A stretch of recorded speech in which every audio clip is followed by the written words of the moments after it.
mechanism for Myanmar. He will be here to brief you on the situation in Myanmar. Then at 1 p.m. there'll be a briefing here by Ambassador Jörg Lauber, President of the Human Rights Council. And looking ahead to Monday, at 1 p.m. there'll be a briefing by Ambassador Michael Imran Kanu, Permanent Representative of Sierra Leone, who will be here as the President of the Security Council for the month of November, and he will be briefing you on the program of work for November. It will be an in-person briefing only. You can follow on the webcast, but there will be no Zoom link for that briefing. Trip announcement for you. Our Secretary General António Guterres will arrive in Doha, Qatar on Monday morning to attend the second World Summit for Social Development. In his address to the summit, opening session, the Secretary General is expected to highlight the progress. Get very emotional about these summits. I know certain things I just. In his address to the summit's opening, the Secretary General is expected to highlight the progress made since the first social summit that took place in Copenhagen in 1995, when governments pledged to make poverty eradication, full employment, and social integration central to development. He will also underscore today's major global challenges, including deepening inequalities, unemployment, poverty, conflicts, and widespread human suffering. While at the summit, the Secretary General is expected to participate on a side event on education. He's also expected to hold bilateral meetings with the Emir of Qatar, His Highness Sheikh Tamim bin Hamad Al Thani, the Prime Minister and Foreign Minister of Qatar, His Excellency Sheikh Mohammed bin Abdul Rahman bin Jassim Al Thani, and the Secretary General is also expected to meet Her Highness Sheikha Moza bint Nasser Al Misnad. We also expect the Secretary General to hold a number of other bilaterals with heads of delegations. We'll keep you posted on those as they come. Turning to the situation in Sudan, which continues to be horrific, to say the least. Our humanitarian colleagues tell us that North Darfur state remains catastrophic, with ongoing attacks against civilians, humanitarian access to al-Fashir cut off, and desperate people continue to flee towards Tawila and other towns seeking safety. Our colleagues from the International Organization for Migration now estimate that at least 62,000 people have been displaced from al-Fashir and surrounding areas. That's just between the 26th and 29th of this month, with insecurity along routes continuing to restrict movements. These people leave their homes, their livelihoods, carrying very little of their belongings, as you can only imagine. Telecommunications needs to be restored to the area.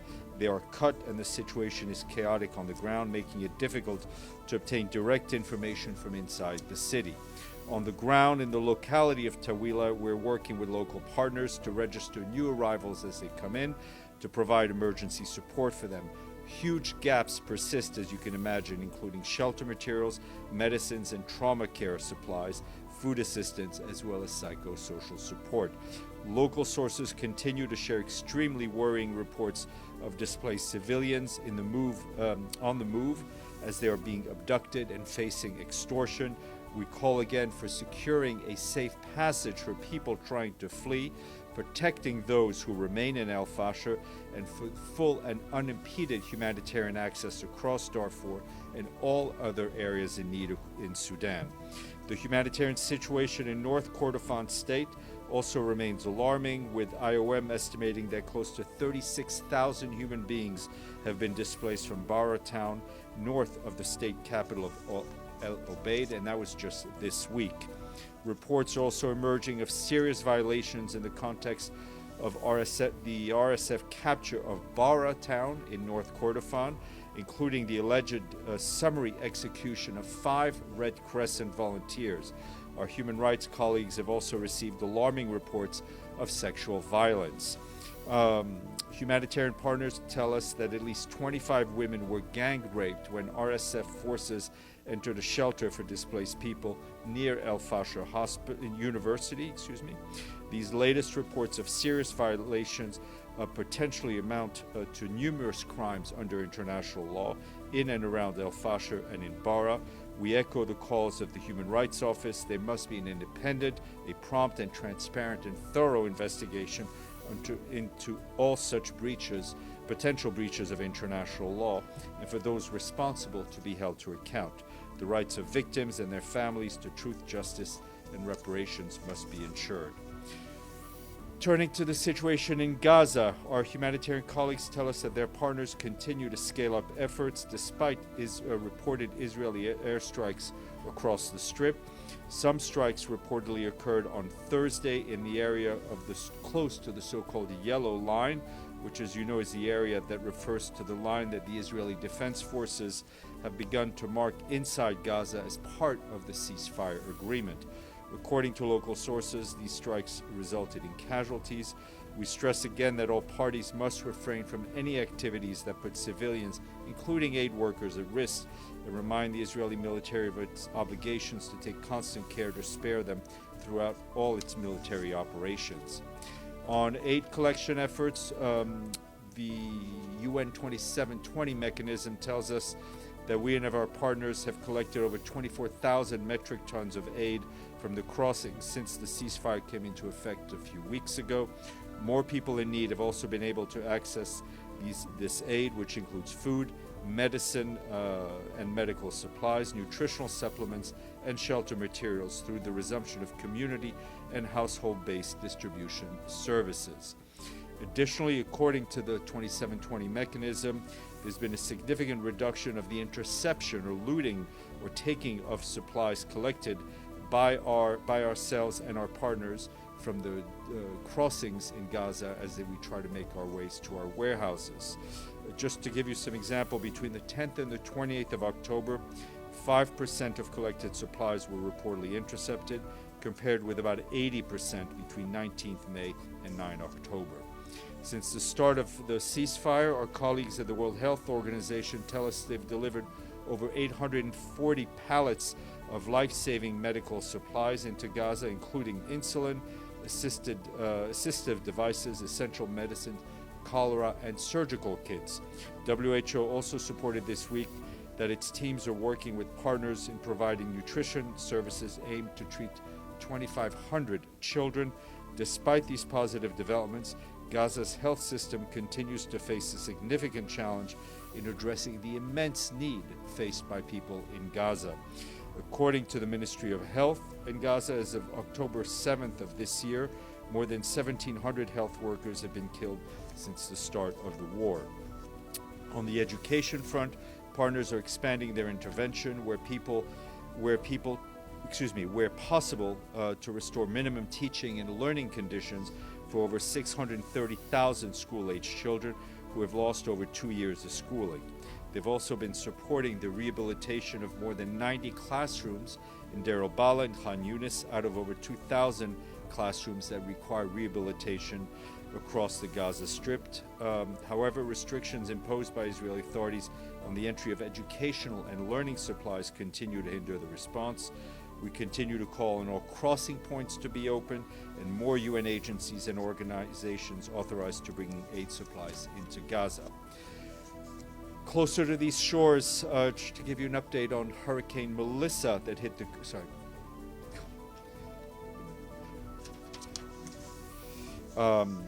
Turning to Hurricane Melissa and the Caribbean, where we, along with our partners across the region, are assisting communities impacted by the storm. Our colleagues at the Office of the Coordination of Humanitarian Affairs tell us that supplies are moving, coordination hubs are active, and emergency teams are supporting government responses in Jamaica, in Cuba, and Haiti. In Cuba, our humanitarian colleagues say that following the hurricane going through the country over the eastern provinces of Cuba, preliminary assessments indicate severe damage across Santiago, Holguin, Granma, and Guantanamo, including to homes, roads, and health facilities. Hundreds of communities remain isolated, and access continues to be hampered by damaged road, rail, and air transport infrastructure. We, along with our partners, are supporting national authorities with assessment and early recovery plans. We're also helping to develop a UN action plan to guide the response, with a 2-person team deployed in-country and additional support from the Regional Office for Latin America and the Caribbean. As for Jamaica, the government is leading the robust national response. Our own colleagues are supporting the coordination efforts and the rapid needs assessment teams led by the Caribbean Disaster Emergency Management Agencies. Those teams are scheduled to arrive today. The FAO, UNICEF, UN Population Fund, the International Organization for Migration will all take part in the assessment. OCHA also deployed a team from Panama yesterday to reinforce coordination and information management, working closely with our team already there and national authorities. And in Haiti, which, as you know, is a country already impacted by massive humanitarian crisis and deadly armed violence, humanitarian teams are working alongside national authorities to respond to the urgent needs. Our UN agencies and our partners are now supporting temporary shelters and providing food, shelter, non-food items, and cash assistance. A quick update from the Central African Republic, where our peacekeeping colleagues report progress on the disarmament, demobilization of combatants from the armed group called 3R, which rejoined the peace process. Overall number of combatants from the UPC, the 3R, and the anti-Balaka groups disarmed and demobilized across the country since July is now close to 800. Around 800. Yesterday, 53 former combatants were disarmed and demobilized in Nufu. This was the highest number of combatants to receive their demobilization certificates in a single day since the resumption of these large-scale DDR operations in last July. A total of 97 combatants have been disarmed and demobilized in Nufu since the operation began there on Wednesday. These operations are being carried out with the technical, logistical, security, and financial support of our colleagues from the peacekeeping mission, who are also providing medical assistance and school kits to communities. Quick update from our political mission in Libya, which began soliciting nominations for the structured dialogue, which is a key pillar of the political roadmap. The dialogue will propose policy recommendations to enable credible elections, unify institutions, and address long-term drivers of conflict. Approximately 120 Libyans representing municipalities, political parties, academia, national institutions, and civil society will participate. The mission confirms that while not a decision-making body, the dialogue will serve as a platform for inclusive engagement, with recommendations shared with relevant state institutions to support sustainable peace and democratic governance in Libya. And just to note that this afternoon, the Council is expected to vote on a number of draft resolutions to renew the mandate of the political mission, as well as MINURSO in Western Sahara, and a third draft resolution on the UN verification mechanism in Colombia. I'm sure you'll be watching those. Today is World Cities Day. In his message, the Secretary General says cities are an engine of opportunity. When people are at the center, digital innovation can advance fairness and sustainability for all. As cities become increasingly digital spaces, he stresses they must be inclusive, green, and just. Sunday is an important day for all of you. It is the International Day to end impunity for crimes against journalists. Worldwide, nearly 9 out of 10 journalist killings remain unresolved. Gaza has been the deadliest place for journalists in any conflict. The Secretary General calls for independent, impartial investigations into the killings of journalists, warning that impunity is an assault on press freedom and a threat to democracy itself. When journalists are silenced, we all lose our voice. You may speak. Thanks, Steph. The Turkish foreign minister, Mr. Fidan, held a press conference in Ankara where he said on Monday there's going to be some foreign ministers meeting to discuss moving forward in Gaza with the ceasefire. Do you know if anyone from the UN will be participating? I don't know. I know the Secretary General has been in touch with the foreign minister, but I'll try to get you a bit more. No problem.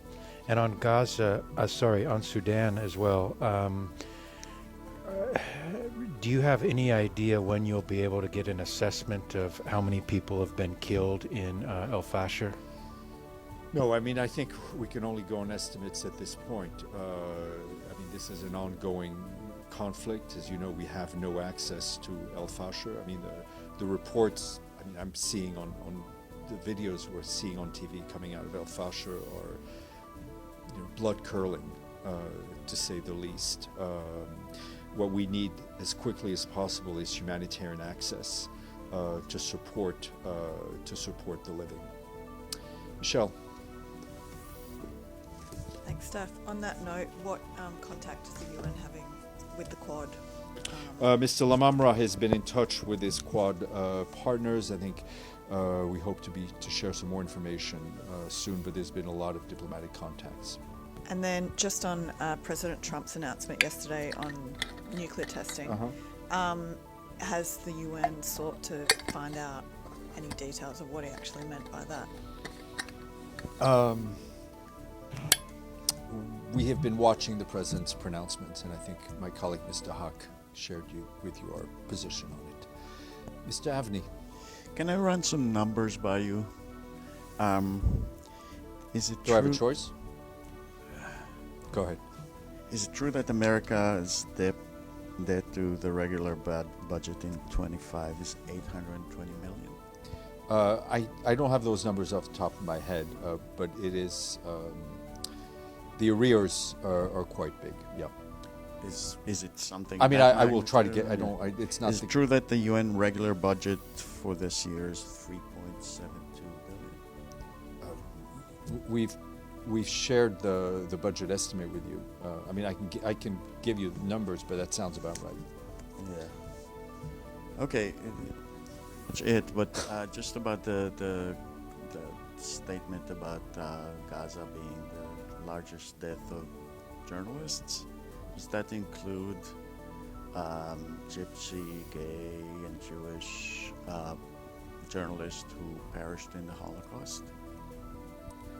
It is a conflict since the creation of the UN. World War II was not. Yeah. Great. Deji, Yesterday, Lebanese president ordered. are you recording me with your glasses? Yes. Okay, Sorry. just checking. Okay. Yes. I Yesterday, mean, there are cameras everywhere. I just want to know where there are yesterday, additional Lebanese cameras. president ordered Lebanese armed force to confront future Israeli incursions. We know that UNIFIL is there. Do you have any details of what's going on and what is the UN's position? No, for I mean this? we've seen the orders. We have also, I think UNIFIL has been on the front line. Has seen the repeated violations of 1701, whether by armed groups such as Hezbollah or whether by the IDF. What we need is for all the parties to respect the resolution, implement it, respect the blue line, so that people on both sides of the blue line can return to a normal life. But it seems Israel claimed that they killed someone who has been in the infrastructure of Hezbollah, which obviously has been pushed back by the Lebanese government. We don't condone these types of actions. Okay, another question. Today, the High Commissioner of Human Rights, Volker Türk, when talking about the U.S. strikes in Caribbean and Pacific, he said these actions violate international human rights law and it's unacceptable. Does the Secretary General share the same statement with the High Commissioner? He does. Islam, and then Alex. Then. Thank you, Stéphane.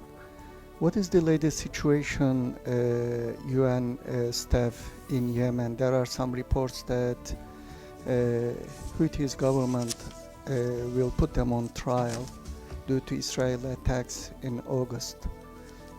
Any detail about it? Yeah, we've seen the recent press reports, and I think that the original story wound up being corrected, which the stories talk about the Houthi de facto authorities' intention to refer some of our staff for prosecution. We're obviously going to follow up with the de facto authorities about these statements in Sana'a.